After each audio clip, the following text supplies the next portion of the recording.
Kelin bu kim degan savolga nima deb javob beramiz azizlar? Kelin bu omonat. Otalar, kelin omonat.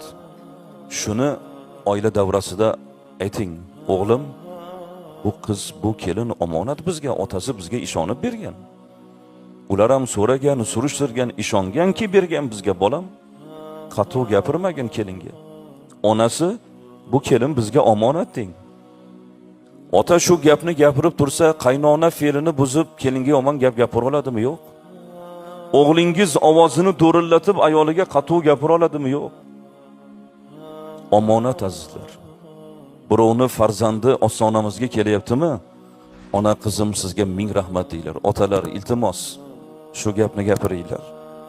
Oila davrasida kechqurungi taomda qizim sizga rahmat, men sizdan minnatdorman. Ota-onangizga ming rahmat, sizga